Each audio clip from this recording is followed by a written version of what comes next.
हाय मित्रांनो, नमस्कार. मी सुनीलजी शिंदे. ॲक्च्युली हा व्हिडिओ बनवण्याचं रिझन असं आहे की आत्ता सध्या जी मराठीबद्दल, जे आपल्या भाषेबद्दल, आपल्या मातृभाषेबद्दल, आपल्या आईबद्दल, कारण मातृभाषा ही आपली आई असते. कारण पहिला शब्द, पहिलं अक्षर आपण आपल्या भाषेतून उच्चारतो.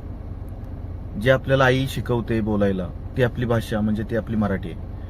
आणि या भाषेबद्दल जे काय सगळीकडे वादंग उठलेला आहे त्याबद्दल बोलावं असं मला तुमच्याशी वाटतं. मी एवढंच सांगू शकतो की आम्हाला तशी हिंदीची गरज नाहीये लादण्याची. आम्हाला वाटलं आम्ही शिकू, आम्हाला वाटलं आम्ही नाही शिकणार. पहिली गोष्ट क्लिअर आहे, सरकार तुम्ही जबरदस्ती नाही करू शकत आमच्यावरती. मी एक अभिनेता, दिग्दर्शक, लेखक म्हणून सांगू शकतो, मला जे पहिलं सुचतं ते पहिलं सुचतं मला मराठीतून. त्यामुळे तुम्ही अतिशहाणपणा करून आमच्यावरती तिसरी भाषा लादण्याचा काही प्रयत्न करू नका.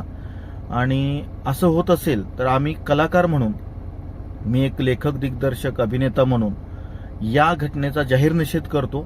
आणि आमच्या समस्त कलाकार बांधवांना विनंती आहे की जास्तीत जास्त लोकांनी याचा अवेअरनेस सगळीकडे करून जास्तीत जास्त लोकांपर्यंत ह्या गोष्टी पोहोचवून आपण कलाकार म्हणून यामध्ये सहभागी होणं आणि कलाकार म्हणून या तिसऱ्या भाषेचा लादण्याचा जो प्रयत्न केलाय, मी भाषेचा विरोध म्हणत नाही, जो लादण्याचा प्रयत्न करतायत त्याचा जाहीर निषेध करतोय आपण सगळे. आपण करणं गरजेचं आहे. आपापल्या परीने प्रत्येक जणांनी या जे आपल्यावरती मुद्दाम लादण्याचा जो प्रयत्न केलेला आहे ते 100% हाणून पाडला पाहिजे. आम्हाला वाटलं तर आम्ही शिकू, आम्हाला वाटलं आम्ही इंग्लिश शिकू, आम्हाला वाटलं आम्ही संस्कृत शिकू, आम्हाला वाटलं कन्नड शिकू, आम्ही कन्नड शिकू, आम्हाला वाटलं हिंदी शिकू, आम्ही हिंदी शिकू. पण आमच्यावर लादायचं नाही कोणी, पहिली गोष्ट.